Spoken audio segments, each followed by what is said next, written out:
في إحدى الأيام كان في شباب صغيرين راجعين من مدرسة، وحد منهم بيكون مش مصدق إن في شخص معين هيجي من طوكيو يقعد في بيت ياد، هو بيقول له كمان ده أكيد جاي ياخدك يا ياد. ولما ياد بيسأل عن السبب بيكون رد صاحبه إنه ذكي، هو بيجري بسرعة وإنه بينتمي لطوكيو مش المكان المتخلف اللي هم عايشين فيه. هو بينهي الحوار بإنهم هيبقوا يجوا يشوفوا الضيف الغامض ده من غير ما يضايقوه. في الوقت ده الشباب بيعدوا على ولد اسمه دورو، وياد بيقول له أنت طبعا ما تجيش لأن مش عايز الضيف ده يشم ريحتك حتى. ودورو بيكون شاب بيشتغل في مزرعة. بننتقل بقى للمحقق اينو، واللي بيكون كاوتش عربيته فارقه على الطريق ولسه بقى هيلعن اليوم. بتيجي بنت بعربيه وبتكون عارفه ان هو الشخص اللي جاي من طوكيو، وبتقوله انها المضيفه وانها هتبعت حد يصلح عربيته ويركب معاها. وفي السكه بتحكي له البنت عن حاجات غريبه، وان الجثث كلها اتعفنت والمواشي اللي كانت بتتحرك في المزارع امبارح اختفت. وبتساله لو كان البشر قادرين يعملوا حاجه زي دي، وبتقول له كمان انها اخفت الكلام ده عن الاطفال علشان يقدروا يروحوا مدرستهم، وبتطلب منه يخلي الموضوع سر بينهم. بعد رحله مش طويله بيوصل انه للبيت اللي هيسكن فيه، والاطفال بيبقوا بيتفرجوا عليه من بعيد كانه شخصيه مشهوره جدا. وصدقني لو انت كنت شغال محقق في يوم من الايام فالشهره مش ركن من اركان الوظيفه،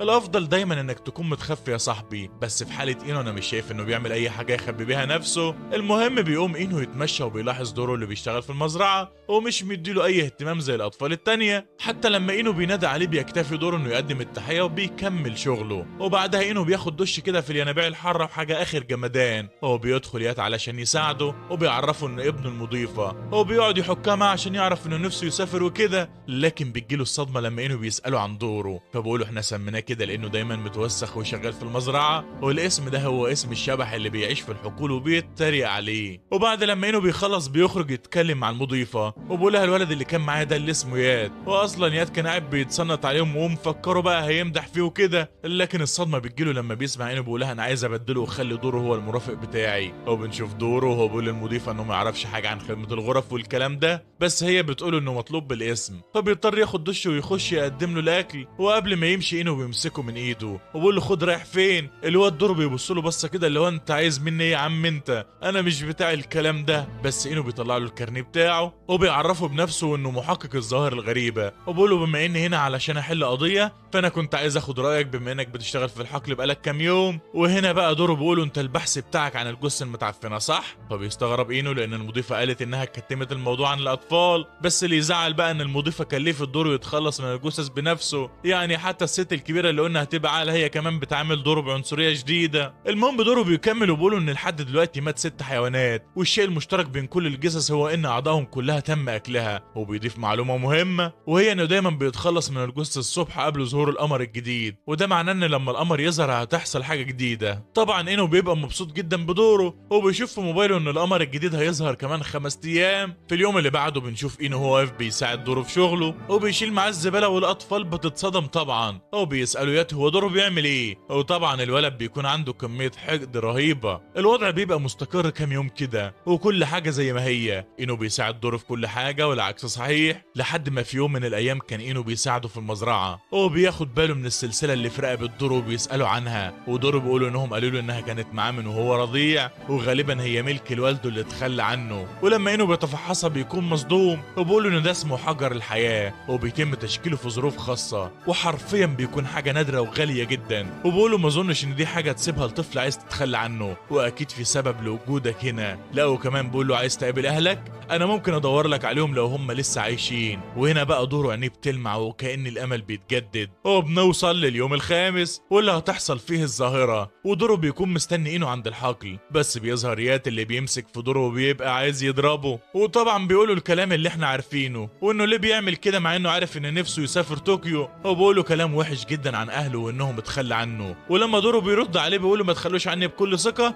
بيحاول يات انه يقطع السلسله وياخد منه الحجر. واول ما بيقطعها دوره بيديله قبضه قويه جدا بتوقعه على الارض. الصراحه يستاهل. بس الغريب ان دوره بيتحول شكله وكانه زومبي وبيكرر جمله رجع لي الحجر، واول ما بيمسكه بيرجع تاني لطبيعته. وشكلنا كده عرفنا مين السبب في الظاهره الغريبه. بيوصل بعدها اينو، واول ما بيقابل دوره بيحاول يبعده عنه بيقوله انا الوحش. وهنا بقى اينو بيعمل حاجه اغرب من الخيال وبيوري له ظهره وبيطلع عنده ديل. ايوه زي ما سمعت كده ما تستغربش. وبنعرف منه ان في مخلوقات عاشت بين الناس من غير ما يتكشفوا واسمهم الكيمونو، وبالرغم من انهم كانوا منفصلين عن البشر الا ان برضه حصل تواصل وكمان اتجوزوا من البشر وانجبوا اطفال. وبيفجرها لما بيقول له يا دورو انت هاجين شيطان من اب وام، حد فيهم بشري والتاني غول، وبيطمنه ان هو كمان كده، وبيفهمه ان الحجر اللي في رقبته مصنوع علشان يمنعه يهجم على البشر ويكبح قوته، وبالتالي مش هو اللي قتل الحيوانات. وهنا دورو بيفتكر ان ياد خرج للغابه وما يعرفش حاجه عن الجثث واللي بيحصل. وعلى الجانب التاني بنشوف ياد اللي بيجري زي المجنون، وبيحكي موقف قديم لما كان عنده 5 سنين وهو بيلعب رمى دورو وقتله، وبالرغم من انه الجرح ما خرجش منه دم، خرج منه سائل ابيض غريب. ولما هرب على البيت رجع دورو كأن مفيش اي حاجه حصلت، وطول الوقت ده كان مفكر ان ده من وحي خياله. وفي اللحظه دي بيوصل عند كوخ،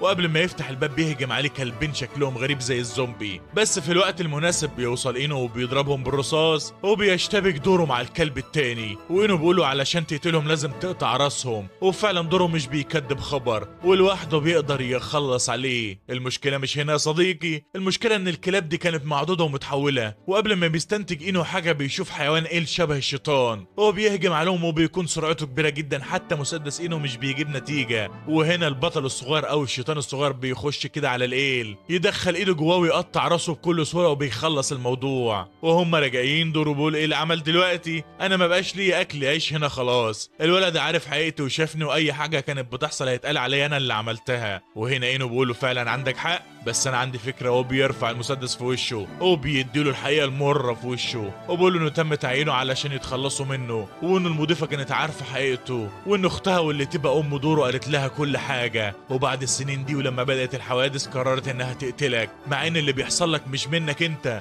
بس محدش هيصدق. وهنا في لحظه مؤثره جدا بنشوف دورو وهو مستسلم للموت، واينو بيساله لاخر مره لو كان عايز يشوف اهله، لكن دورو بيرد بالرفض والطلقه بتبات في راسه على طول. وبنشوف اينو هو بيرجع يات لبيته، وبيقول المضيفه ان خلص على دورو وبيطلب منها يتخلص هو من جثته. وبنشوف بعدها اينو وهو راجع بعربيته، لكن هنا بنتفاجئ ان الحكايه لسه ما خلصتش يا صاحبي، وانه ما قتلش دورو ولا حاجه، لان زي ما قال له قبل كده الشياطين مش بتموت. وبيكتشف دورو انه بقى في طوكيو مدينه الاحلام، هو بيوصل لمكتب اينو كمان وبيغير هدومه، وبيتفاجئ بدخول ولد وبنت عليه، فبيعرفهم دورو بنفسه. واينو بيقول له ان دول شيكي واكيرا وشغالين معاه، هو بنعرف ان اينو هيوظف دورو معاه في المكتب، وبيحكي له انه الكيمونو بتعمل اللي هي عايزاه من غير ما البشر ياخدوا بالهم، ولكن مع الوقت بتظهر كائنات شاذه بتحاول تاذي البشر، ودورهم انهم يكونوا الوسيط بين البشر والكيمونو. واكيرا بتكون متحمسه جدا لما بتعرف ان دورو هجين، وبتقول له معقوله ده زي الشيك اللي بيبان عليه انه متضايق حبتين من وجود دورو وانه لابس هدومه كمان، بس انا متاكد انهم هيكونوا صحاب جدا بعد كده، لان لا محبه الا ما بعد عداوه. وبقول له كمان انا عندي 14 سنه، يعني اكبر منك، خلي ده في حساباتك، ومش بيرضى يتشارك مع غرفته. فبتدخل اكيرا وبتقول له معلش ما تحطش في بالك، هو كده على طول. ودورو بيقول لها مفيش مشكله، انا بس مستغرب من جمالك كبنت. فبتفجرها اكيرا وبتقول له انها ولد، انا عايزك تقنعني ازاي، ومعلش كده يا شباب احنا هنفضل معتبرينه بنت لحد نهايه الانمي، الشكل يحكمنا بقى. شيكي بيكون جايب بيتزا وبياكل، وبالرغم من انه مش عايز يصاحب دورو الا انه بيطلب منه ياكل معاه، فدورو طبعا زي ما احنا عارفين عايش طول عمره في المزرعه. بيقول له ايه البيتزا دي يا ابو عمو، انا اول مره اشوفها، وبيدوقها لاول مره في حياته. وبالليل بنشوف دورو وهو رايح يستحمى وبيتكعبل في خيط من صنع شيكي، اللي بيساله هو ليه جه هنا وبيتنمر عليه كنوع من الرخامه يعني، وبيقول له شكل اهلك اتخلوا عنك. فطبعا دورو اتضايق وبيحاول يقوم، وبالرغم من ان شيكي حذره ان خيوطه قويه جدا ولو قام هتقطع لحمه، الا انه بيقوم ومش بيحس باي وجع مكان الجرح، والاغرب ان الجرح بيلم في ساعتها كأن مفيش حاجه. وفي اليوم اللي بعده انه بياخد الشاب الشغل تبع المكتب، وبيوصلوا لمكان البوليس بيكون محاوطه ومنع اي حد يدخل لمكان الحادث، لكن انه طبعا بيدخل بالكارنيه بتاعه مع فريقه، والظابط بيقولوا ان الوضع خارج قوتهم، وان الام مع طفلها جوه، ولما الفريق بيبصوا بيشوفوا حشرات صغيره جدا وعددهم كبير حرفيا هياكلوا الام وابنها. وبنعرف من انه ان اسمها حشرات سانشيتو، وانها مش ضاره قوي وبتاكل من الجلد اثناء النوم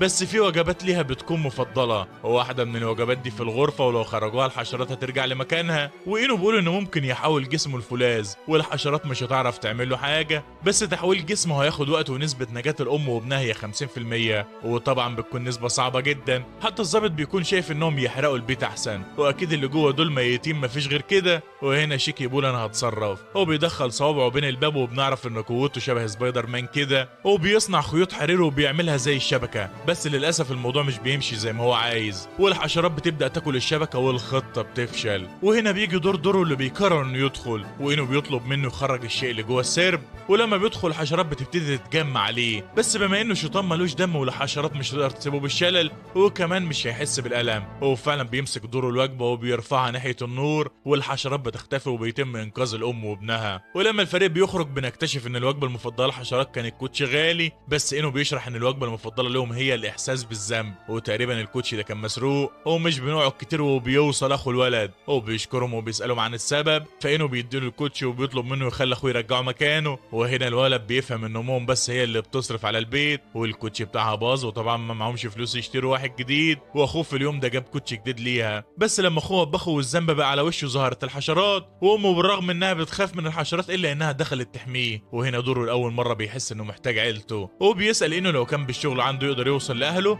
والمره دي لما بيساله عايز تقابلهم فعلا بيجاوبه بكل صدق ايوه. وبعد لما بيرجعوا للبيت بيحكي شيكي عن امه، وبنعرف انها كانت كيمونو عنكبوت وعلشان كده شيكي معاه قوتها. ولما بيذكر انها ماتت بي عنده دوره وبيقولوا على اي اساس بتقول انها ماتت، ممكن تكون عايشه، لكن شيكي بيكون عنده وجهه نظر، وهي ان لما الاهل بينفصلوا وبيضيع ابنهم حد منهم بيدور عليه، ولو ما حدش عمل ده يبقى اكيد ماتوا، بس دوره بيكون مصمم على موقفه وبيقول له هم اكيد عايشين وبيدوروا عليا. وبما انه كان عايش في قريه قليله الضوء، لكن هو دلوقتي في طوكيو العاصمه المشعه، والامل اتجدد جواه بسبب اينو. هو بيتجه شيكي لغرفته ومش بيرضى يخلي دوره ينام على الكنبه، وبيقول له تعالى معايا بس لو طلعت صوت وانت نايم هضربك انت حر. وبنشوف في الوقت ده اينو هو في مكتبه بيتكلم مع واحده وبيحكي لها عن اخر مهمه، وان نتيجتها انه اخد معاه ولد هجين للمكتب، وكمان بيذكر ان دوره مع حجر الحياه، وطبعا ده بيخلي البنت مستغربه جدا. وبيكمل اينو كلامه وبيقول ان اكيد دوره مش ضال وممكن يكون الامل ليهم. في اليوم اللي بعده بنشوف شيكي وهو متضايق علشان انه عايز ياخد دوره ويخليه يقابل بنت اسمها ايناري بما انه عضو جديد، وبيكون باين على شيكي انه مش بيحب ايناري خالص. وبنعرف بقى ان ايناري تبقى كيمونو ثعلب وليها نفوذ كبيره جدا في الشرطه، وبما ان دوره بقى محقق فاكيد هيحتاج خدماتها كتير. وبنشوف بعدها في مركز الشرطه وايناري داخله وبيتضرب لها 100 تعظيم سلام، والكل بيبقى عايز يقدم لها خدماته، فبتقول لهم شكرا جدا انا هديكم مكافاه، واللي بتكون شويه من ريحتها. ايوه زي ما سمعت كده، انا دلوقتي فهمت هي ايه علاقتها بالثعلب، مش مستريح لها الوليه دي. على الجانب التاني بنشوف دوره في شوارع طوكيو مع زمايله وبيوصلوا لمركز الشرطه، بس الشرطي مش بيكون عايز يدخلهم وبيقول لهم ايناري مشغوله جدا واكيد مش هتقابل اطفال زيكم، لحد ما بتظهر بنت وبنعرف ان اسمها كون واللي بتكون مساعده ايناري. بس البنت مش بتنطق بحاجه غير مين هو دوره، ولما بقول لها انا بتقول له ايناري طلبك تعالى ورايا، فبيروح وراها لوحده وشيكي بيكون متغاظ جدا وبيكونوا ماشيين في صمت رهيب لحد ما بيوصل لمكتب ايناري، فكون بتديله بالرجل وبتشقلبه جوه الاوضه. جرايه وليه هو علشان الواد غلبان ومش بيتكلم تعملي معاه كده.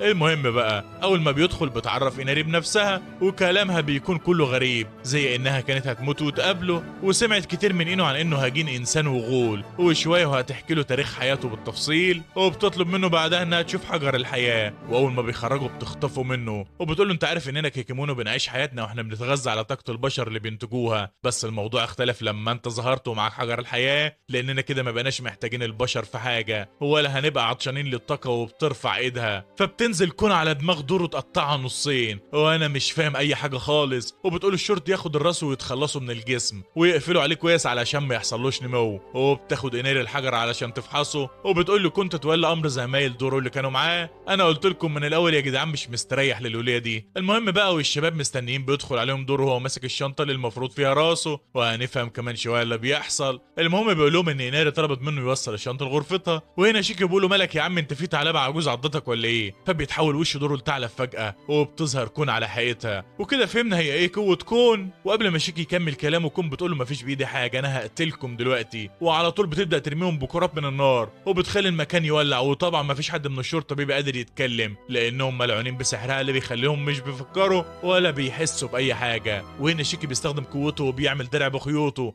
وبيسحب منها الشنطه وهو ما يعرفش ايه اللي جواها اصلا، واول ما بيفتحها بيلاقي راس دوره جواها، فبيهرب بيها وبيحاول يفهم ايه اللي حصل وانه لازم يوصل لانه ويبلغه بالكلام ده. بس اكيرا كان مغمى عليها، فدوره بيقول انا عايزك ترميني عليها وانا هخلص الموضوع. ما اعرفش جايب الثقه دي منين بصراحه، ده مش نص بني ادم حتى ده تمن بني ادم. بس شيكي بيثق في كلامه وبيرميه عليها فعلا، فبيعضها دوره وبتقع على الارض وكل النار اللي حواليها اختفت. وهنا شيكي بيفهم ان ده كان وهم، هو بيستخدم دوره قوته وبيرجع جسمه تاني ولا كأن حاجة حصلت. وشيكي بيرتاح شوية وبيقول له يلا اديني كفك، لازم نحتفل كده بالانتصار. فدورو بيمد ايده كده من بعيد وكأنه هيسلم عليه، هو في الاخر بيسلم غلط برضه. الواد ده محتاج يتعلم شوية مهارات اجتماعية يا جدعان. المهم بعد ما بيخرجوا بيلاقي انو في وشهم، واللي بيكون مش قلقان خالص وبيقول لهم من شكلكم كده يبقى الموضوع تم زي ما توقعت. هو بنفهم انه كان حاسس باللي هيحصل وكان ناوي يقتحم المكان لو تطلب الامر. هو بيعرف من دوره ان ايناري اخذت منه حجر الحياة. هو في الوقت ده بنشوف ايناري وهي في العربية فرحانة بالحجر وبتقوله ده انا هعمل منك نسخ كتير اخيرا. وفجأة بيتحرق في ايدها وبيتحول لميدالية واينو بيرن عليها وبقول لها انت كنت فاكريني واثق فيك يعني؟ ما متوقع اللي هتعمليه وانا اللي مفكرنا اصحاب. هو بيقفل في وشها واينو بيطمن الشباب ان المعركة مع الثعلبة دي مش حاجة كبيرة قوي والموضوع كله عبارة عن انها تعرف حدودها وهتفهموا الكلام ده لما تكبروا شوية. وبقول لهم احنا لازم نروح ناكل في مكان ونعمل حفلة ترحيب بدوره. هو بيسألهم عايزين تاكلوا ايه، فبيتعارك تشيكي مع اكيرا واللي بيقول له قصر الكبابجي فرع طوكيو، والتانية بتقول له لا نروح بلبن وحاجة في قمة الفود بلوجرز يعني. بس انه بيسأل دوره انت حابب ايه، فبقول له احنا نروح الاتنين يابا انا جعان وممكن اعملكوا شاورما واكلكوا اصلا. وبعد حفلة الاكل دي كل واحد بيرجع هو بطنه كأنه حامل في التاسع ما عدا دوره اللي كأنه ما اكلش اصلا. وبيرجعوا للمكتب وانه بيشرح لدوره ازاي المهمات بتجيلهم او ان حد يكلمهم بطريقة مباشرة او اللفتة بتاعتهم اللي بتجذب الكيمونو. هو في اللحظة دي بتوصل كل للمكان وهي عايزة تكمل مهمتها وتجيب راس دوره، بس قبل ما تعمل اي حاجة بتقع على الارض من الجوع، فبياخدوها المكتب وبياكلوها. وانه بيعرف انها عايزه راس دوره فبيوقفها بسرعه وبيقول لها عيب الكلام ده، انت عايزه ايناري تقول عليكي بنت مش متربيه؟ انت مش اكلتي يبقى تنضفي مكانك. وحرفيا ضحك عليها بكلمتين وفجاه بيدخل حد المكتب وهو مفكره كافيه اصلا ودوره بيشم ريحته وبيقولوا انه بشري بس ريحته غريبه. وشيكي بيقولوا ده النوع اللي بينجذب من اللافته، بشري بس في ريحه من الكيمونو. بنشوف الراجل الغريب ده هو قاعد بيشرب عصير التفاح وبقول له انه يعني انت كمان طلعت محقق يا صاحب الكافيه؟ فبقول له انه ان دي ممتلكاته الخاصه وان ده مش كافيه بس الراجل شكله شارب حته ب 200 ومش فاهم حاجه. المهم الراجل بيكمل كلامه وبيقول انا في واحده بحبها بس ما اعرفش عنها حاجه ولا اسمها ولا معلومه اتصال حتى. فشيكي بيقول له اكيد بتكرهك يا عم ما تعرفناش. فالراجل بيرد بيقول له لا دي لطيفه جدا وعايز اعرف عنها اكتر، مش هو ده الحب؟ وطبعا مش محتاج اقول ان مصطلح الحب كان جديد بالنسبه لدوره، بس اكيرا بتكون متحمسه وبتقول ياه قصه حب انا مغرمه بيهم، وانت يا شيكي مش ابوك كان بشري وامك من الكيمونو؟ ولما دوره بيسمع الكلام بيقول يعني انا كنت ناتج حب، مش يمكن لو اتعلمت عن الحب افهم اهلي اكتر؟ علشان كده بيطلب ان المهمه دي تكون من نصيبه. هو فعلا انه بيوافق وبيقول له هتاخد الفريق معاك وبينادي على كون وبيقول لها عارفه لو ساعدتيهم في المهمه دي هديك راس دوره هديه. فما بيتصدق على طول، الراجل ده دماغه متكلفه بس يا ترى عنده خطه ولا هتاخد راسه فعلا؟ المهم الراجل بيبقى مستغرب في الاول بس بيوافق علشان السعر هيبقى بسيط وبيعرفهم باسمه اللي هو يورنو وبيتفق معاهم يقابلهم تاني يوم في محطه المترو. وفجاه بيظهر فرفه بيقوم يورنو من مكانه وبينط عليه زي القطط يمسكه باسنانه وبيقول انه مش بيقدر يمسك نفسه وانه بيجمعهم لما بيكون على انفراد مع البنت اللي عايز يتعرف عليها. شكله عايز يتعرف على قطه بلدي وهيقرفنا. المشكله ان فعلا انه بياكد ده وبيقول انه تم الاستحواذ عليه من كيمونو اسمه نيوكو ماتا واللي بيقدر يتحول لراجل او امراه جميله. في اليوم اللي بعده بيتقابل الفريق مع يورنو وبتطلع البنت شغاله في ديسكو، يعني هي دي بوسي، هي دي ملاك الرحمه. المشكله ان المنطقه بتبقى للكبار بس فلازم يستنوها لما تخلص شغل. وبتظهر في الوقت ده قطه النيكوماتا اللي شكلها بيكون مميز جدا انها كيمونو، فبيتجهوا وراها لحد ما بتدخل شارع وبيتكلموا معاها وبيعرفوها بنفسهم وبتكون عارفه مكتب اينو وبتسالهم لو كان في حاجه تقدر تساعدهم بيها. فيخلوا مين يتكلم بقى؟ يتكلم شيكي مثلا علشان هو فاهم عن الحب؟ لا خالص، يتكلم دوره ويقول لا العميل بتاعنا بيحبك يا وليه ولو ما حبتوش هنعمل منك فتة شاورما. حد سكت الواد ده يا جدعان. فبتتحول القطه لشكل البنت وبتقول يورنو ما كنتش لازم يعني تأجر محقق وكده، انا كنت هضمك مع اصحاب القطط دول. وبيظهر وراها 3 قطط باين جدا انهم كانوا بشر زباين وحبوها وحولتهم لقطط تجمع لها الفيران. ولسه هتكمل كلامها بتخش كنت تجيبها من قفاها وبتقربها من يورنو وبتقول له قولها اللي عندك يا عم وخلصنا. فبقول لها كلام كله يدل على انه بيحبها فعلا وبيطلب منها تحوله القطه علشان يعيش معاها. ودي اغرب قصه حب مرت عليا في حياتي. بيرجع الفريق للمكتب وبنشوف انه هو بيقول لكون بالنسبه للوعد بتاعنا غمضي عينك، وبيخش على الثلاجه وبيجيب برتقانه وبيحولها لشكل راس دوره وبيكون حل المشكله. فبتمشي وبيسال دوره لو كان اتعلم حاجه عن الحب ودوره بيطلع مناديل من جيبه وبيديها له وبيقول انا فهمت ان الحياه ليها معنى مع الحب وان الناس بتقدم لغيرها حاجات تنفعهم بدون مقابل والمناديل دي معناها اني بحبك. وفي اليوم اللي بعده انه بيوري الفريق صوره الفرح للعروسين يورنو الفرن والقطة، وبقول لهم عاش المهمة تمت بنجاح والناس مبسوطة. وبنشوف أكيرا اللي بقت مبهورة بدوره وشجاعته، فبتطلب من إنه يدوهم مهمة ليهم هما الاتنين مع بعض. فبيدوهم مهمة كان ناوي يعملها هو مع دوره، وهي إن في نهر عايزين يغيروا مساره، بس عمال كتير حصل لهم موت بشكل غير طبيعي، والقضية هي إنهم يعرفوا السبب. وبيفهمهم إن النهر ده أشبه بالمجاري، يعني مقزز، وبيسألهم لو حد عنده اعتراض. طبعا دورو بيقول له عيب عليك أنا متربي في المجاري أصلا، لكن أكيرا بتجيلها الحالة وبتقول لهم أنا نظف مجاري، شوفوا لكم فلبينية تخدمكم، وبتخلع منهم. وبنعرف من إنه في سكان للنهر ده، ويمكن تغيير مساره ازعجهم وعلشان كده قتلوا العمال. وبنشوف دورو وهو واقف فوق النهر، وبتوصل اكيرا وهي لابسه بدله تعقيم بقى وشنطه. انا قلت من الاول مش هتنفع للمهمه دي. وبتبدا المهمه وبيدخلوا المجاري النهر، وبيكون في وحوش وطفيلات صغيره. طبعا دورو مش بيكون خايف ولا كانه متربي معاهم بجد، وبيرمي في الميه. وهنا اكيرا بتلاحظ ان دورو مش بيقتل اي حاجه بتهاجمه، بيكتفي بس انه يبعدهم عنه. وفعلا بيكون رد انه مش هيقتلهم الا لو ده الحل الاخير. وده بيبين لنا ان الواد ده بالرغم من انه كان متربي وسط ناس مش لطيفه، الا انه لسه جواه مشاعر ناحيه اي حاجه حواليه. فبتقول له اكيرا انه بيفكرها باخوها التوأم، واللي جت عند اينو علشان تدور عليه. وبتحكي له ان هم من عشيره بتعيش في التلج، ومش بيتولد فيها ذكور الا كل 100 سنه. وبنعرف ان اخوها هو اللي كان دايما بيحميها من كل شيء، علشان كده هي جبانه حبتين. فبيسالها دورو بما انها كمونو تلج مش المفروض تتحكم في التلج،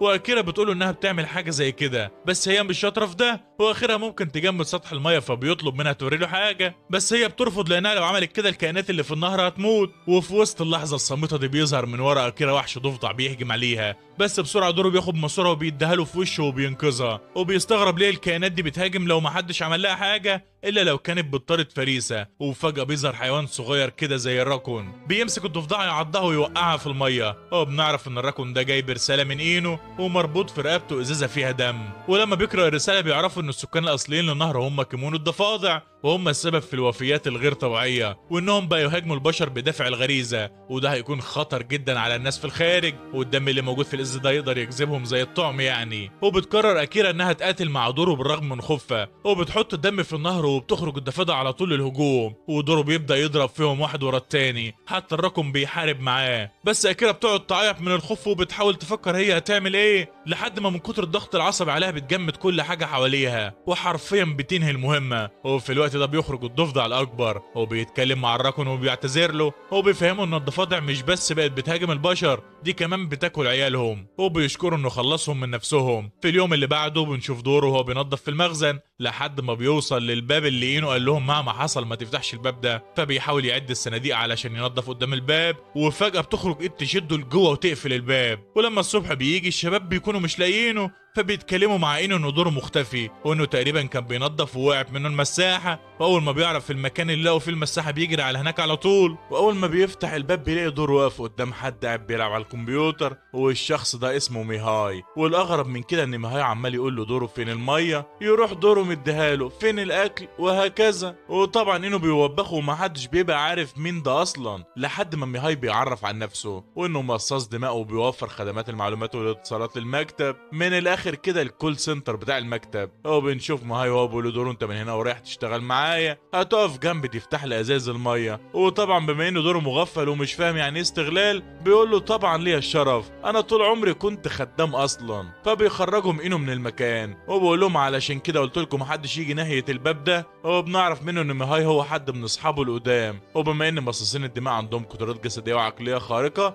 وخالدين تقريبا، فميهاي عنده معرفه كبيره جدا على مر السنين. ولما زهق اينو جابوا للمكان، وبملخص يعني اينو مش بيطيق التعامل مع التكنولوجيا، فجاب ميهاي مدمن الالعاب يمسك الموضوع ده. وبنرجع تاني لميهاي اللي دوره برضه راح علشان يخدمه زي الاهبل، وشيكي بيهدد ميهاي وبيقول انا ما يهمنيش انك تطلع ايه، بس مالكش دعوه بدوره. المشكله مش هنا، المشكله ان دوره اصلا مش فارق معاه. وبقول لهم انا اتعينت خادم يا اخواتي، مفيش مبروك ولا ايه. المهم ميهاي بيقول لهم بس احنا نلعب ريست، واللي يكسب يخلي دوره معاه. وشيكي بيجرب حظه، وطبعا بيتعمل منه بطاطس، فبيقرر دوره انه يجرب هو كمان. واول ما بيلعبوا دوره كمان بيخسر. وانا اللي قلت فيك امل. لما بيرجعوا لاينو بيقول لهم انه مصاص دماء وقوته خارقه مستحيل كنت تهزموه اصلا. ولما بيسال عن دوره بيكون خرج علشان يجيب العشاء. وبنروح بقى لدوره، هو بيتمشى في الشارع وبيسال نفسه لو كل الكيمونو الكبار قوتهم زي ما هاي، وهل هيقدر يتحكم في قوته اللي شافها لما يات اخد منه السلسله. هو بيقعد تحت شجره كده يفكر شويه لحد ما بتقع من فوق الشجره كون مش عيبت علبه زيك وتقع من على الشجره. المهم اول ما دوره بيشوفها بيروح مخبي راسه بسرعه، فبتقول له مش هتخش عليها تاني الدخله دي، وبعدين مش مهم ايناري كده كده ما بقتش محتاجه راسك. هو بتحكي وهي زعلانه انها لما وصلت للمركز لقت ثعلبه تانيه غيرها، وايناري استبدلتها بكل قسوه. فدوره بيقول لها تعالي نلعب جوله ونشوف الموضوع ده، وعلى طول الاتنين بينزلوا تقطيع في بعض لحد ما دوره بيهزمها وبتقعد تعيط علشان مفيش منها فايده. فبيمسك دوره ايدها لحد ما تهدى.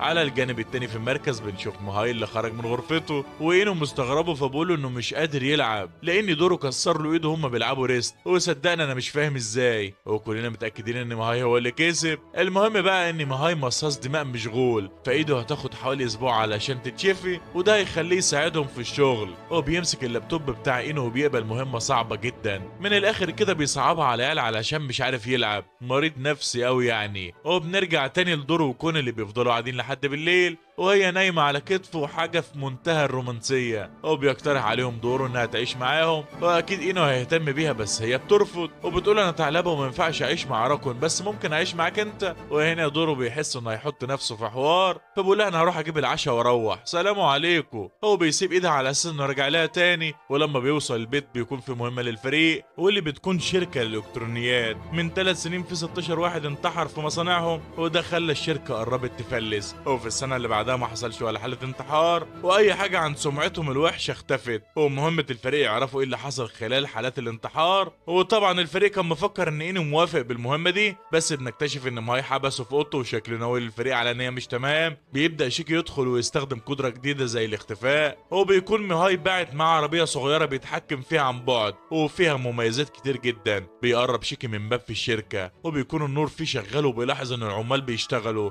وباين عليهم عدم التحمل اساسا. وفجأة بيخرج من الباب واحد من الموظفين وهو بيصرخ وبيقول عايز استقيل مش قادر. فبيقابل المديرة بتاعته في وشه واللي اسمها كاجا، فبتقول له ما تخافش وما تقلقش، انت مالك عرقان كده ليه؟ تعالى معايا واحكي لي اللي حصل. وقلبي مش مطمن للولاد دي كمان، فبتاخده معاها للمكتب بتاعها، وشيكو والعربية هم متخفيين بيخشوا وراهم لحد ما بتفتح كاجا النور، وبتظهر بنت كوموتو وشها زي الناموسة، وبتبص دماغه لحد ما بتخلص عليه، وشكلها كده عصابة من 3 كيمونو بنات. وبيبعتوا تقرير لرئيس الشركة كل مرة ان الموظف استقال عادي، وفجأة بيقوم الموظف من مكانه زي الزومبي من غير اي عقل، وبيتحرك علشان يرجع لشغله. وهنا ميهاي بيعرف انه محتاج اينو، فبيروح للأوضة اللي حبسه فيها، وبيسأله لو بيعرف حاجة عن كيمونو شبه الناموسة. وهنا من ورا الباب اينو بيقولوا ان دول اسمهم كانونبا، هو مش بس بيمتصوا الدم، دول بيمتصوا الاعضاء والادمغة، وبيكون قلقان لو ده خصم الفريق. بس ميهاي بيمشي وبيسيبه. هو بيتكلم مع الفريق وبيستنتجوا اللي حصل، وان الشركة علشان تدري على حالات الانتحار بقوا بيشغلوا العمال من غير دماغ، واكيد ال3 البنات دول هم السبب. شيكو بيكون شايف انه صعب عليهم يخلصوا على 3، ودورو شايف ان مفيش مشكلة بما انهم 3 هم كمان. اي نعم اكيلا بيكون مغمى عليها كالعادة من المنظر، بس مش مشكلة. بس شيكي بيقرر انهم يرجعوا دلوقتي ويأمنوا مخرج ويناقشوا الموضوع مع اينو. هاي بيكون مستغرب انهم اطفال بس بيفكروا كده، وخصوصا شيكي العقل بتاع الفريق. وبما ان مهاي اصلا عاوز يزاولهم بالمهمة دي، فبيعطل التمويه بتاع العربية وبيخليها ظاهرة للكل، وبيخليها تخبط الحيطة وتعمل صوت. فبتخرج واحدة من الكومونو تمسك العربية وبتخبيها من الفريق، وبتقول لهم لا دي كانت حاجة واقعة بس. وطبعا شيكي بيكون قاعد كاتم نفسه على جنبه وخايف يتنفس اصلا. واول ما بيمشوا من قدامه ولسه يتحرك بيلاقي الكومونو قدامه بشكلها المخيف. وهنا بنعرف انها خبت على اخواتها علشان تاكل هي وتشبع، وطبعا بتقرب منه قبل ما بتلمسه بيصعقها ميهاي، وبيقول له انت واقف ليه ما تتحرك يا ابني. بس شيكي مش بيكون قادر ياخد نفسه، هو متحجر في مكانه. فبيفهم ميهاي ان شيكي عنده صدمة من نوع معين، فبيقرر يكمل في اللعبة دي ويضايقهم اكتر. ده مش مصاص دماء يا جماعة، ده خنزير. بنرجع بقى فلاش باك لشيكي وهو صغير وهو عايش مع اهله، ولكنه مش فاكر الحياة كانت عاملة ازاي، وده بالنسبة له معناه ان في حاجة مرعبة اكيد حصلت. بنرجع تاني للواقع، وميهاي بيقول له دوره غصب عني وانا بسوق العربية بوسط الدنيا، والاعداء عرفوا مكاننا ولازم تروحوا تنقذوا شيكي لانه في خطر. واول ما بيدخلوا من الباب بيلاقوا واحدة من الكومونو قدامهم، وفي نفس الوقت شيكي بيكون مش قادر يتحرك، وميهاي عمال يخوفه ويقول له هياكلوا دماغك. وفي لحظتها بيكلموا دوره وبيقولوا احنا داخلين عليك يا عم، كان في واحدة قدامنا خلصنا عليها. طبعا شيكي بيستغرب وهو ازاي خايف من حاجة ما خدتش في ايد دوره غلوة، فبيقوم من مكانه على طول وبيختفي من قدامها. وبالرغم من انها عندها رؤية ليلية الا انها بتقع في فخ شباك شيكي، هو بيديها على دماغها على طول. وبكده يبقى فاضل اخر واحده اللي مش بتستنى وبتخش عليهم، وبتقول لاخواتها ايه اللي عملتوه مع الاطفال ده، مش عيب عليكم؟ وبتتاسف للفريق وبتقول لهم ممكن تخلوا الموضوع سر بينا وهخليكم تمشوا من هنا على رجليكم في المقابل. وطبعا رد الشباب بيبقى معروف، فبتعمل اغرب حاجه ممكن تشوفها في حياتك، بتمسك دماغ اخواتها وبتمتصهم وبتخلص عليهم، وبتتحول لحشره عملاقه مقرفه، وبتمسك دوره وبتطعنه وبتحاول تمتصه ومحدش بيبقى قادر يقرب منها. بس دوره بيبقى عارف ان واحده قتلت اخواتها لو هزمته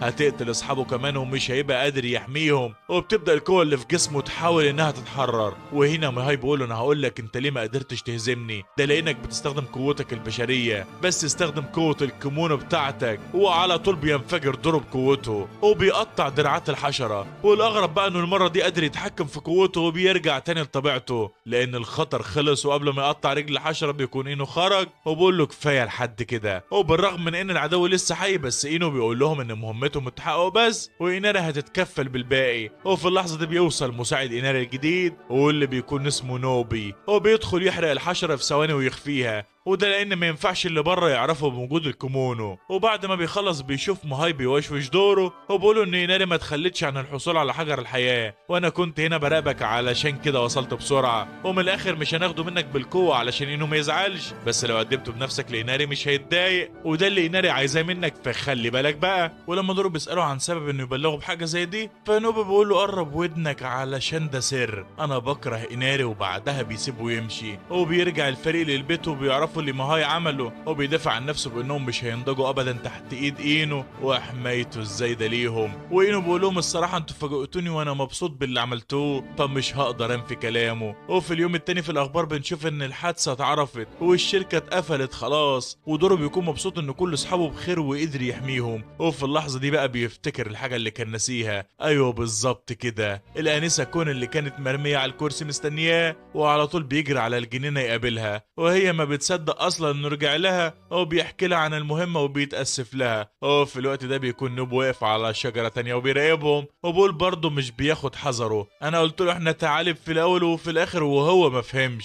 وعلى الجانب التاني في المركز بنشوف شيكي خلاص هو قرر انه عايز يعرف عن اهله من اينو، بالرغم رفضه قبل كده وشكله كده اقتنع بكلام دوره. وفي اليوم اللي بعده بنشوف الفريق متجمع في العربيه، وبنعرف انهم رايحين يقابلوا اهل شيكي. ولما بيوصلوا للمدينه اللي كان شيكي عايش فيها بيروح اينو يحجز الفندق، والشباب بيشوفوا المحلات اللي بتبيع الكتب، وبيقع في ايد دوره كتاب عن حكايه شعبيه واللي بتتكلم عن شاب فقير، وفي يوم من الايام وهو راجع من شغله لقى عنكبوت بيدور على الاكل ويشارك اكله معاه، بالرغم انه ما عندوش اكل كتير. ولما صحى في اليوم اللي بعده لقى شباك العنكبوت الذهبيه في كل مكان في بيته، وبعدها باعها وعاش غني وسعيد. المهم بنشوف بنت جميله كده بتبص لشيكي وبتمشي من غير ولا كلمه، وشكلها كده الصناره غمزت. وبيوصل في الوقت ده اينو وبيقول انا قابلت عمك بدري، وبيروحوا معاه المكان قريب من النهر كده، وبيعرف نفسه انه الاخ الاصغر لابو شيكي. وبنعرف كمان انه بالرغم من انه بشري الا انه عارف عن الكيمونو. المهم ان شيكي بيساله عن امه وعمه، بيقولوا ان في الوقت ده هو كان مجرد طالب وماشي مع اخوه الكبير، ودخلنا غابه وهناك قابلنا امك، وبيحكي له عن اللي كان مخبيه عنه. بس الفريق بيكون قام علشان ما يسمعوش وبيستنوا عند محل الايس كريم، وبيرجع بعدها شيكي وهو مش باين عليه اي رد فعل، وبقول لهم ان اهله ماتوا وانه مش متاثر لانه كان حاسس بده من الاول. وبنرجع فلاش باك صغير كده ان الصدمه اللي عند شيكي كانت بسبب انه شاف جثه امه قريبه منه. وفي الليل بينزلوا الشباب المسبح وبيدخل عليهم نوبي، الواد ده انا مش عارف شغلته ايه غير انه يروح وراهم في كل حته. لا وكمان بيقول لهم احنا هنخرج نستكشف الغابه وهيعمل نفسه صاحبهم. المهم انهم بيخرجوا فعلا، بس بنلاحظ ان كل ما شيكي بيكون في الغابه بيسمع صوت واحده بتنده عليه باسمه، فبيروح ورا الصوت لحد ما بيوصل قدام شجره، وبيقول لهم انه هو صغير كان معتاد انه يعلم المكان بالشجره دي واسمها الشجره المسكونه. وفجاه بيبتدي يفتكر المكان اللي كان بيروح له لما بيراقب امه من غير ما تاخد بالها، وبيفتكر الخطوات بتاعته وبينفذها، وبيجري وهو بيفتكر اليوم المشؤوم لما وصل لحد الباب بس ما شافش جثه امه زي ما عمه قال، ده شاف منظر ابشع بكتير، شاف امه وهي بيتعمل عليها تجربه من نوع معين. وهنا نوبي بيقول لهم ان في وقت من الاوقات في المدينه دي كانت في حاجه بتتباع زي الدواء سحريه، وكان من المتاكد انها مش من صنع بشر ولا كيمونو بنسبه 100%، كانت خيوط خيوط عنكبوت ذهبيه اخترعها حد اسمه تادي، واللي كان بيعمل تجارب مشبوهه علشان يدمج قوه الكومونو في شيء بشري وياخد ثروه من ورا الموضوع ده. وبسبب ده كان الكومونو هيتعرف وجودهم عاجلا ام اجلا. والمفاجاه بقى يا صاحبي ان اسم عم شيكي هو تادي، وهنا بيفتكر شيكي اللي شافه قبل ما حد يديله بطوبه على دماغه تفقد وعيه، واول حد بيشوفه لما بيفوق هو عمه، وبيقول له ان امه تعبانه وهياخدها يعالجها. وبعد مرور وقت كبير ما بقاش يسال عنها، وكان خايف من مواجهه الحقيقه. ومع ربط الاحداث بيستنتج ان عمه هو السبب. وهنا نوبي بيساله لو كان هيقتل عمه يعني، فدورو بيقول له ايه المشكله يا عم ما يخلص منه. حتى شيكي بيستغرب وبيقول له يعني انت المفروض تمنعني، دي حاجه غلط. بس دورو بيقول له ما دام انت قررت انك تعمل ده فما ينفعش اوقفك. في الوقت ده بنشوف اينو اللي راح لبيت تادي وقال له عايز اكلمك في موضوع للكبار، وبياخده يتمشى معاه. واينو بيواجهه وبيقول له ان الشباك العنكبوتيه الذهبيه بتاعته ما قدرش يبيعها بسبب قوه معينه، وبيساله لو كان كلامه غلط. وهنا تادي بيتضايق وبيقول له هو انت اللي كنت بتعمل كل ده؟ انت اللي كنت موقفني من شغلي؟ انت عارف انها حاجه خارقه، ازاي عملت ده؟ وهنا اينو بيواجهه وبيساله ازاي مش معتبر اللي عمله حاجه غلط. فبيبدا يحكي تادي ان هو واخوه استنتجوا ان الحكايه الشعبيه بتاعت العنكبوت كانت حقيقيه، وهويه العنكبوت هي ام شيكي. والاستنتاج ده خلاه مش على بعضه، وبسببه اتزحلق في الغابه ومات من على جبل. وفي الوقت ده ام شيكي كانت حامل، وبعد فتره زارته ام شيكي لان شيكي كان عنده برد، وللاسف في عالم الكومونو مفيش ادويه لده. ومن هنا اقتنعت ام شيكي انها مش هتقدر تربي شيكي غير على انه انسان. فاقترح عليها تادي انه يحول قوتها لفلوس تقدر تعيش بيها وتامن لشيكي حياه كويسه، وكانت مبسوطه بالحل ده جدا. ومن هنا بدات التجارب عليها لحد ما شيكي شاف مكان المختبر واضطر انه يكذب عليه ويخبيه ويبعده عنها. وفي نفس الوقت امه هي كمان كانت على وشك الانهيار. وفجاه بيقوم تادي من مكانه والابتسامه على وشه، وهو بيقول اخيرا صنعت الشبكه العنكبوتيه الذهبيه وهقدر اغير بيها العالم وابقى حد مشهور. وهنا بيخرج اينو من جيبه الموبايل وبيطلع انه كان فاتح مكالمه وشيكي سمعوا كل حاجه. وعلى طول بيستخدم خيوطه وبيكتف عمه وبيقول انا مش ناسي انك اعتنيت بيا وبيها فاقتلك من غير تعذيب. وبيبدا يخنقه قبل ما يخلص عليه بتدخل اكيرا اللي كانوا ناسيينها في الغابه، ووراها وحوش عنكبوتيه غريبه. بيحاول اينو انه يخلص عليهم بس بيتصاب بسم بيمنعه من يستخدم قوته. وهنا تادي بيقول ان دول اخوات شيكي اللي تم انتاجهم من التجارب الفاشله، وعلى طول بينزلوا تادي من مكانه. والاغرب من كده انهم بينطقوا بكلمه واحده بس، بحبك يا شيكي، بصوت امهم. وطبعا ده فيلم رعب بالنسبه لشيكي بتخليه ينهار من العياط. وهنا دوره بيغضب وبيتغير شكله وبيروح يسال شيكي لو كان في حاجه يقدر يعملها. اول ما شيكي بيقول له ساعدني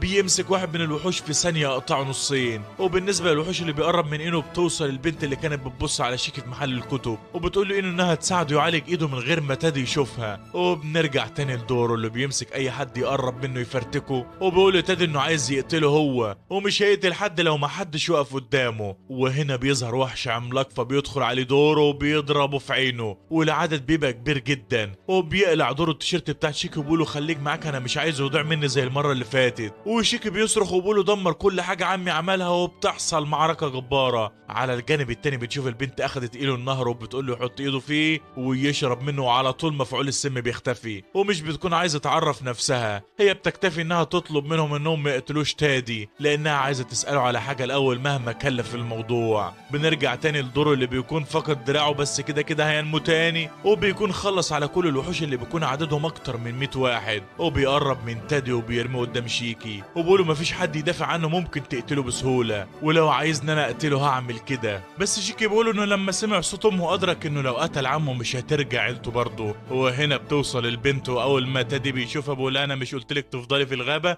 ايه اللي جابك هنا؟ والبنت بتقوله مش هتفلت من اللي انت عملته، وقول فين الشرنقه اللي انت عملتها؟ فبيضحك وبيقول لها شكل كده ما انتهاش امري، ولو انا اتقتلت مش هتلاقي ابدا الشرنقه يا ايه. وما حدش بيبقى فاهم حاجه. وهنا شيكي بيفتكر ان عمه ما خلفش بنت، ولكن طول عمره بيبقى عايز يخلف حاجه وراه تشيل اسمه، وعلشان كده كان بيمثل انه خايف وحزين وانه هيموت، بس هو في الحقيقه سايب حاجه وراه. والبنت بتكون مش عايزه تقول هي مين اللي لما تلاقي الشرنقه دي. وهنا اينو بيتدخل وبيقول لها انه محقق وانه هيلاقيها، وبيكلم ماهايو وبيعرف منه خط سير تادي، وبيقول انه بيزور مكان عند جبال معينه حواليه زهور، والزهور دي هي الزهور المفضله لام شيكي. واول ما هي بتسمع ده بتجري على هناك على طول بكل سرعتها، وقبل ما بتنزل النهر بيوقفها شيكي وبينزل هو مكانها، وبيلاقي امه تحت مربوطه بحاجه غريبه، وبيهجم عليه حارس لكنه بيخلص عليه. واول ما بيخرج بيسال ايه لو هي اللي عملت كده، واخيرا بتعرف عن نفسها وان هي الخيط الذهبي. وبيخرج شيكي امه من النهر، وبنعرف انها لسه حيه، واكيد ما كانش تادي هيقتلها لانها كنز بالنسبه له. وهنا شيكي بيدي عمه ضربه وبيقول له اسكت بقى يا خنزير انت، وبياخد امه وبيقرر انه هيسيب عمه عايش بعد ما هيمسح كل حاجه هو عملها، وكده كده هيبقى تحت مراقبه إناري فمش هيعرف يعمل حاجه تاني. وبيركبوا العربيه بما فيهم ايه وبيمشوا، بس بنعرف ان نوب اختفى مره واحده، وبنشوف تادي هو بيقوم من مكانه وبيقول انا ما انتهتش ولسه في كومونو تانيين في الغابه،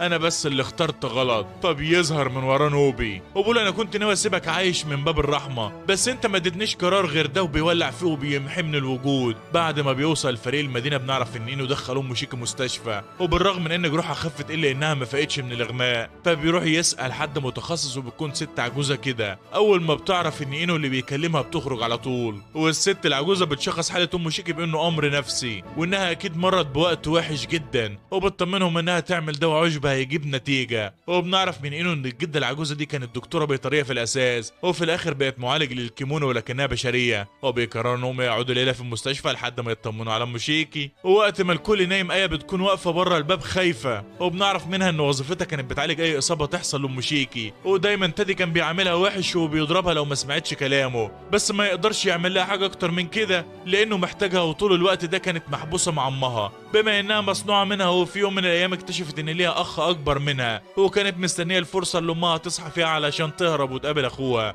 بيكسر الحكايه دي صوت شيكي وهو بيقول لها تدخل لانه شايفها من ورا الباب، واكيد هي كمان عايزه تطمن على امها. وبتسال شيكي لو كان بيكرهها، فهي ما اختلفتش كتير عن الكومونو اللي اتقتلوا، كل الموضوع بس انها بتتكلم زي البشر وشكلها بشري. وبتسال لو ده سبب انه ما قتلهاش، بس رد شيكي كان ان امه عايشه لحد دلوقتي بسببها، وهو ما عملش اي حاجه علشان امه، حتى انه كان بيقول لها انها ماتت علشان ما يواجهش الموضوع. بس في النهايه هو مبسوط ان قابل ايه وانها انقذت امه. وهنا ايه بتفرح جدا وبتطلب منها انها تناديه باخوها، وهنا بتفوق امهم وبتتفاجئ بانهم كبروا والكل بيعرف الخبر وبيتبسطوا. وبعد اسبوع بنشوف دورو واكيرا هما بيفطروا، واينو بيطلب منهم مهمه ليهم هما الاثنين، وبنعرف ان شيكي قرر انه يقعد حبه مع امه لحد ما تتعافى بالشكل كامل، وكمان الوضع اختلف وبقى عنده عيله ومحتاج يصرف عليهم، وده بيخلي الفريق يفكر انه كده استقال من المكتب. بس المفاجاه ان شيكي بيدخل عليهم وهو بيقول لهم وحشتوني يا ولاد الكلب، انتوا عايزين تطردوني من الفريق بمزاجكم ولا ايه؟ وبيقولوا دور انا مدين ليك، ولحد ما تلاقي اهلك افضل الموت قبل ما اقدم استقالتي. بس المره دي هو مش لوحده، لان اخته ايه بتبقى معاه ولازم يعتني بيها، وايه بتقرر انها عايزه تشتغل في المستشفى مع الجده وتستخدم قوه الخيط بتاعها في حاجه مفيده، وعلى طول بتمضي العقد. وبتقول له دورو ايه الشاب المز الجامد الفتيق قوي ده؟ فدورو بيقول لها هاي ازيك عامله ايه؟ فبتقول له انت شكلك ما عندكش حبيبه ما تيجي نتصاحب،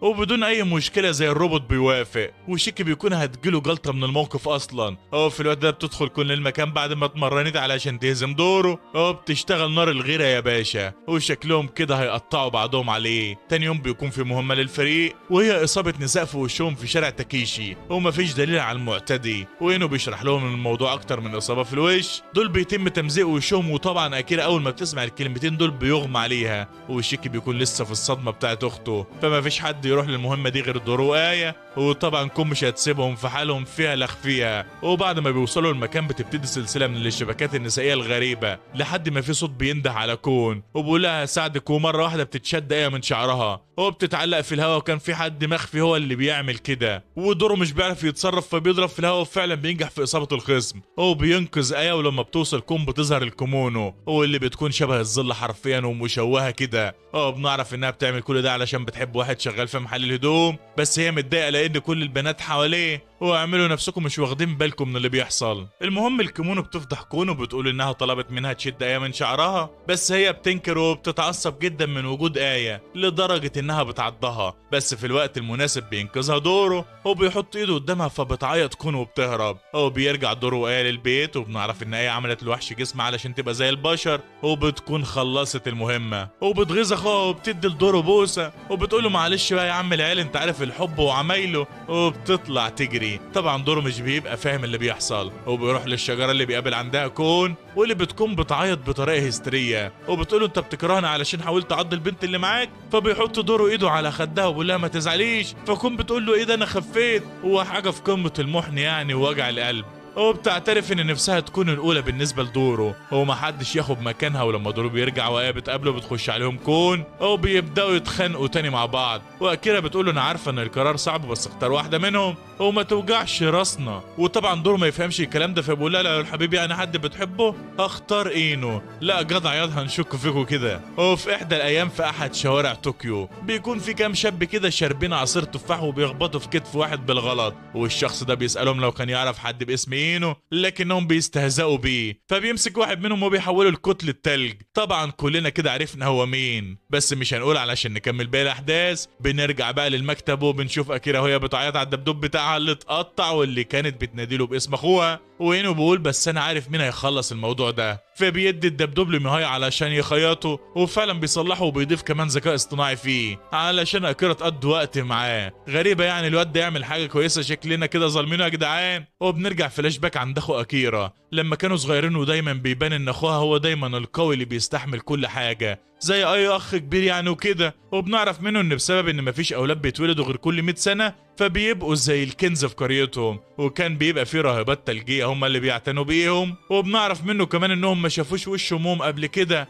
لان امرأة التلج اللي بتخلف ولد بتموته بلا استثناء. وابوهم كان محبوس في مكان متحرم عليهم يقربوا منه، فضل محبوس من غير ولا اكل ولا ميه لحد ما فقد عقله. وكان دايما اخو اكيرا شايف ان ده مش هيحصل لهم لانهم توأم وهيواجهوا الصعب مع بعض. وبنرجع تاني لارض الواقع وبنشوف اكيرا اللي تقريبا ما بتعملش حاجه صح، وكل حاجه بتبوظ بسببها، ما اعرفش مستحملينها على ايه، دايما تخربها وتقعد على تلها تعيط. وعلشان كده بتقرر انها تسيب المكان، وبتسيب لهم رساله كده بتشكرهم فيها على كل حاجه، وبتقول انها هتروح رحله مع دبدوبها. بس طبعا اول ما بتخرج بتلاقي ان معهاش فلوس، ولسه بتفكر بقى البات فين بيعدي من جنبها اخوها، فبتحس بيه وبتنادى عليه، وبيطلع هو فعلا. ايه السهوله دي؟ لا يا عم خليه يستخبى وندور عليه تاني. بنرجع فلاش باك تاني لما كانوا الاخوات بيتمشوا في الغابه ولقوا شنطه واقعه من بشري، وبالصدفه بيكون فيها مجله فيها صور لطوكيو، ومن اليوم ده هما موهومين بيها وعايزين يهربوا على هناك. بنرجع تاني لارض الواقع، واكيرا بقى عماله تقول لاخوها مش مصدقه ان قابلك هنا بالصدفه، ده انا ما كانش عندي مكان ابات فيه. فبيستغرب اخوها لانه مفكرها كانت عايشه عند اينو. فبتعمل اكيرا نفسها ملاك وبتقول له اصلي مشيت من هناك لاني عديمه النفع. وبتساله هو كان بيعمل ايه كل ده من ساعه ما مشيوا من القريه. وبنعرف انهم افترقوا في يوم من الايام، وكان لازم اكيرا تكمل الطريق لوحدها لحد ما توصل عند اينو. الليل بيجي ولسه الاخوات في الشارع مش لاقيين مكان يروحوا، وبيوصلوا عند جنينه، وهنا اخو اكيرا بيستخدم قوته وبيبني قلعه كامله من التلج حتى بدون نقطه ميه واحده. ولما اكيرا بتخرج تليفونها علشان تصور اخوها بياخده وبيدمره، وبيقول له انه هينزل يدور على اكله وبيقفل عليها الباب، يعني من الاخر كده حبسها. وعلى الجانب التاني بنشوف الشباب وهم واقفين في المطبخ وعاملين نفسهم الشيف براك، وحرقوا كيس الاندومي اللي كان حيلتهم. وشيكي بيكون خلقه ضيق حبتين، فبيفكر دورو بيقول انه حاسس ان وجود اكيرا في المكان كان ليه فايده، وهي انهم مش بيتخانقوا ولا بيتعصبوا، وبيتفقوا انهم يروحوا يدوروا عليها، بس يبداوا منين بقى مش بيكونوا عارفين. لحد ما بيلاحظ انه على تويتر ان اكيرا نزلت صورة القلعة قبل ما التليفون يتقفل. ومش دي المشكلة الأكبر إن الناس كلها بتتفرج على القلعة والصحفيين وكل حاجة كده هتتكشف. ما كانش ينفع أبدا تتبني قلعة بالشكل ده في وسط الشجر كده. بيوصل بقى الفريق لمكان القلعة، ولحسن الحظ مش بيكون في بث مباشر، يعني نارا هتتعامل مع الموضوع. وفي الوقت ده بينزل أخو أكيرا من القلعة، وبيكون هيهجم على الصحفيين، بس إنه في الوقت المناسب بيطلق النار عليه وبيوقفه. وبيعرف إنه بقى إن ده فتى جليد، يعني من الآخر أكيد أخو أكيرا. وبيلاحظوا إنه لابس حجر في رقبته هو كمان زي حجر دورو، وبيشرح إن الحجر ده اسمه حجر العدم، واللي بيجيب الموت وتم صنعه لتدمير أو إحياء أرض بعد ما الأمراض تغذيها. وهنا الأخ بيشكر إنه على حد علمه لو هو إنه يعني، وبيسأل الباقي هم مين. فدورو بيقول له إحنا أصحابها وهي زعلت مننا وجايين نرجعها. في الوقت ده بتكون أكيرا فتحت حسابها من الدبدوب، وبتسأل لو كان لاحظ حاجة على أخوها، والدبدوب بيقولها إن مؤشراته الحيوية بتظهر إن قلبه بارد جدا، وأكيد ده طفح على شخصيته من الآخر. بيدخل عليها أخوها في الوقت ده وبيسألها كانت بتتكلم مع مين، فمش بتقوله غير إنها انها بتتكلم مع الدميه، حاجه طفوليه يعني من الاخر. فبقول لها انه فرش المكان تحت وتقدر تنزل، واول ما بتنزل وبتشوف المكان بتلاقيه جمد الفريق كله وخلاهم تماثيل في المكان. طبعا اكيرا بتتاثر جامد وبتقع من الصدمه، فبيخرج اخوها يجيب لها نعناع وبيقفل عليها الباب برضه، واكيرا بتبدا تعيط لان اصحابها ماتوا واخوها اللي عمل كده. بس الدبدوب بيقول لها انهم عايشين بس متجمدين من بره، بس لو فضلوا متجمدين كده كتير هيموتوا، فبتبدا تحاول تدوب التلج. بس لو فضلوا متجمدين كده كتير هيموتوا، فبتبدا تحاول تدوب التلج. بنشوف بقى اخوها هو في الغابه بيدور على العشب، وبيحكي ان بعد سنين من وعده مع اخوه انهم يهربوا تم اختياره علشان يبقى رئيس القريه التلجيه، وهو مش عارف ليه تم اختياره اصلا. بس الرحله دي علمته كتير جدا، وعرف ان في اعماق القريه بيتم الاحتفاظ بحجر العدم اللي جواه قوه كبيره جدا، وان سقف القريه هم اللي كانوا بيصطادوا كانوا اكتر من 200 واحده، وكل يوم كان بيتعرض لكلمات تضايقه زي انه مش كويس، والحقد بيبان من اللي حواليه. واللي كان بيداويه بعد اليوم الطويل ده هو اخوه لما بيديله ورده وبيطمن عليه. بنرجع بقى تاني بعد ما اخوها رجع البيت وجايب النعناع، فاكيرا بتقول انها عايزه ملح علشان حلو لبشرتها، والاول مره اكيرا تشغل دماغها وتستغل ان اخوها يسمع كلامها مهما حصل. في الوقت ده بتوصل ايناري للمكان مع نوبي، وبتعرف ان القلعه دي من قوه حجر العدم، لان مفيش ميه حواليها اصلا علشان تتبني بقوه التلج. وبنعرف ان الحجر ده بيتغذى على الحياه، وعلشان كده كل اعشاب حوالين القلعه ماتت. وبنرجع تاني لاكيرا اللي بتعيط زي عادتها علشان مش عارفه تتصرف، وفجاه التلج حوالين دوره بيدوب وبيقدر يكسره ويخرج منه. هو بيسأل عن حجر العدم لان لازم يكون عنده معلومات علشان يهزمه، وهنا اكيرا بتتصدم ان دوره ناوي يقتل اخوها، بس هو بيقولها انهم كانوا جايين ياخدوه رغم كده جمدهم، فلازم يقنعوه حتى لو هيضطروا يقتلوه. طبعا دوره بيقول الكلام ده تلقائيا بدون اي تجميل زي ما احنا عارفين، فالكلام بيكون قاتل بالنسبه لاكيرا، بس بيلطف الجو في الاخر وبيقولها ان المكتب من غيرها ملوش طعم،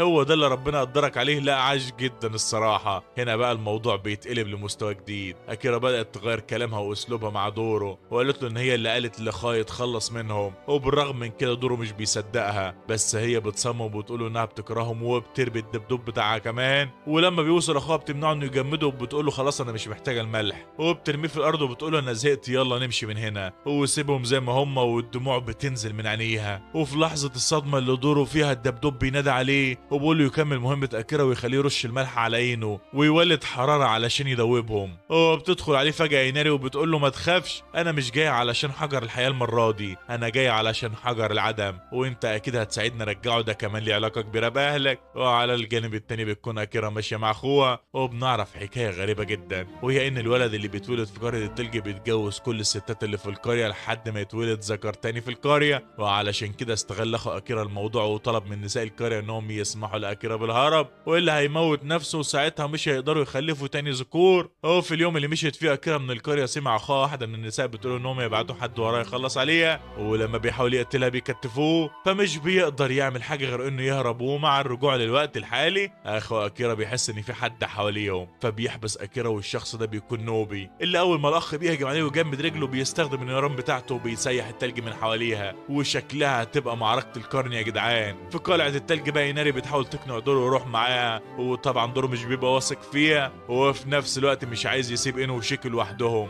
وهنا الدبدوب بيتكلم بصوت اينو، ودي بتكون رساله من دقات قلب اينو وموجات دماغه، وعلى طول بينطلق لمكان قتال نوبي والاخ الجليدي. وقبل ما بيوصل بيكون نوبي قدر يلمس الحجر، ولكن ايده بتتجمد وما بيكونش قادر يحركها اصلا. وهنا بيوصل دوره وبيحاول يلاقي خطه مع نوبي، وتخيل ايه هي الخطه بقى؟ الخطه ان نوبي يولع النار في جسم دوره اللي مش بيتوجع، وكده يقدر يدوب التلج ويضرب الاخ الجليدي بسهوله. وفعلا بتكون جايبه نتيجه لحد ما الفتى الجليدي بيتوحش وبيضعف قوته وبيعمل درع حوالين نفسه. هو من كتر ما هما بيضربوا بعض والقتال سخن جدا التلج بيدوب وبيبقى ميه، وبعدها بيتبخر وبيبقى ضباب، وكده بتقدر اكيرا تستخدم قوتها وبتكسر السجن اللي هي جواه. ودوره بيبقى عايز نوبي يزود النار اكتر، لكنه بيحذره ان كده جسمه هيتهالك وهيتحرق وهيبقى ضعيف اكتر ما هو قوي. بس دوره بيصمم انه يستحمل، وهنا نوبي بيولع النار حرفيا، هو بيخلي نار حمم بركانيه وبينفجر دوره من الطاقه. هو بيضربه اول ضربتين وبيفقد وعيه، وفضل اخر ضربه قبل ما بتوصله بتقف اكيرا قدام اخوها، فبيقف دوره والنار بتحرقه وبتحوله لرماد حرفيا. وفي نفس الوقت اخوها بيتحجر في مكانه ومش بيتحرك، وبنعرف انه كان بيقدم حياته مقابل لحجر العدم، وخلاص الطاقه بتاعته خلصت. وبترجع جمجمة دوره تاني من تاني، وفي اللحظه دي اكيرا بتمسك حجر العدم من قلب اخوها وبتعيط وهي بتسحبه، وهي مش عايزاه يموت لحد ما بتدخل جوه دماغ ذكريات اخوها، وبتعرف هو عمل ايه علشانها وازاي قدر ياخد الحجر من مكانه. وهنا بيدخل دوره معاها وبيحاول يخلع الحجر منه هو كمان، وفجأة بيندمج حجر الحياة مع حجر العدم. وهنا ايناري بتتدخل وبتمسك الحجر على طول، بس انه بيوصل وبيقول لها ترجع الحجرين المندمجين لدوره، فبتسمع كلامه وبتاخد نوبه وبتمشي. ودور بيقول له استنى علشان تتعالج معانا، ايا تقدر تشفي ايديك من الاصابه. لكن نوبه بيكون رده ان الاصابه دي كانت بسبب سذاجته، وعلشان كده هيسيبها ويمشي مع ايناري. وبنشوف دوره في المستشفى وهو مستني ايا تعالج اخو اكيرا، واكيرا بتعتذر منه وبتقول ان كلامها ما كانش حقيقي، وانها كانت خايفه انهم يموتوا علشان كده كدبت عليه، لكنها في الحقيقه بتحبهم وما تقدرش تعيش من غيرهم. ولما بيفوق اخو اكيرا بيسالوا اينو عن اللي حصل للقريه، هو بيحكي له عن اللي عمله لما اخذ الحجر، وان كل اللي كان في دماغه هي طوكيو واكيرا. وبعدها دوره بيساله عن حجر العدم لانه اندمج مع حجر اهله وسابوه له زمان. فبيحكي الاخ ان تاريخ القريه الثلجيه تقريبا 1000 عام، وان حجر العدم كان هناك من البدايه. وهو بيذكر حاجه عن حرب بين البشر والكمونو قبل 1000 سنه، واللي فيها مات كتير قوي من الكمونو والبشر وتلوثت الارض بسببها. وعلشان يتم محو ذكريات الحرب دي كان لازم الكمونو يعيدوا تشكيل كل حاجه علشان يعملوا طريقه جديده يعيشوا بيها في سلام مع البشر. وبيقال ان احجار الكمونو اتصنعت علشان كده اصلا، واللي انشأوا الاحجار دي فضلوا يورثوهم لاحفادهم على مر العصور. وبما ان دورو كان اهل سابوا معاه الحجر، فده معناه ان ابوه وامه كانوا قائدين للكمونو. وهنا انه بيقولوا مش شرط، ممكن يكونوا اخدوه بطريقه معينه او حد اداه لهم، وعلشان كده لازم يدوروا على بقيه الاحجار اللي موجوده في اجزاء اليابان، لعل وعسى يلاقوا دليل يقربهم من الحقيقه. وبنروح بعدها المكتب ايناري ونوبو واقف قدامها وبيسالها لو كانت شايفه ان اللي عملوه صح ازاي انسحبوا بسهوله كده من المكان. ورد ايناري عليه ان هي مش عايزه مشاكل مع اينو، او دلوقتي على الاقل، وانها بتفكر في طريقه تاخد بيها الحجرين من غير ما اينو يتضايق او يعمل مشكله. وبنرجع تاني للمستشفى واخو اكيرا حاسس بالذنب لانه كان هيموت اصحاب اخته، واكيرا بتكون مش عايزه تسيبه يعيش لوحده او يحس بالذنب لوحده لانها نفسها انها تكون معاه دايما. بس الاخ بيكون شايف نفسه مذنب كبير، خصوصا انه دمر القريه الثلجيه والنساء وحتى الاطفال كمان. فاكيرا بتديله بالقلم وبتقول له ان مهما قال فهو اخوها اللي بتحبه واللي تحب انها تفضل جنبه، ومن كتر ما هي بتتعصب بتجمد المكان من حواليها. فبيتدخل دوره وبيقول له انه شايفه انسان كويس. فبيساله اخو بيقول له يعني انتوا كده مسامحيني؟ واكيرا بتقول له الجمله اللي كانوا بيقولوها طول حياتهم، وهي انهم هيتحملوا اي حاجه مع بعض علشان هم اخوات توأم وبيتقسم عليهم الهم والفرح. وهنا بيدرك الاخ انه كان مفكر ان لو اكيرا مبتسمه في كل حاجه تمام، لكنه كان غلطان. وبقول لها عايزين ناكل كريب دبي سوا من عند بلبن فرع طوكيو، وهنقسمه علشان احنا اخوات. طب ما تعزمها يا عم على واحد وانت واحد، انتوا اخوات بس مش لازم تبقوا معفنين كده. واكيرا بتصور صوره الذكرى لليوم ده والكل بيكون مبسوط. بس لو بصينا في الجنينه اللي بتقعد فيها كون بنلاقي ان نوبي راح لها هناك، واللي كانت مستعده للهجوم عليه لحد ما بيقول لها الكلمه السحريه وان معاه مهمه من عند ايناري. فبتلم نفسها على طول وبتقول له امر يا باشا انا خدمت الجزم. وهنا نوبي بيفجرها حرفيا لما بيقول لها مهمتك هي انك تهزمي دوره وتاخدي الحجر منه، وبيشرح لها ان الحجر شكله اتغير وبقى اسمه حجر الكيمونو. هو من الاخر بقى كده عايزك تلعبي بمشاعره وتخليه يسلمهولك بكل حب، شغل تعالب يعني من الاخر. هو بنشوف بعدها اكيرا وهي محضره شنطتها وبتجهز نفسها الرحله مع اخوها، واينو بيقول لها تروحي وترجعي بالسلامه واحنا كمان هنسيب المكتب فتره. وبيكونوا مجهزين شنطتهم ويجهزوا المكان اسمه شيكوكو، واللي هيلاقوا فيه حجر جديد غير اللي معاهم. بس شيكي مش بيكون رايح معاهم علشان هيقعد مع عيلته. وبعد ما بيخرج اينو مع دوره بتظهر كونو وبتقول لهم انا جايه معاكم علشان بيقولوا السمك هناك ولا يا ولا. هو بالرغم من انه عارف ان ايناري اللي بعتها الا انه بيوافق، وبتبدا رحلتهم الجديده في استكشاف مكان اهل دوره. وبكده يكون خلص الموسم الاول معانا. لو عجبتك الحكايه ما تنساش تشترك في القناه وتنزل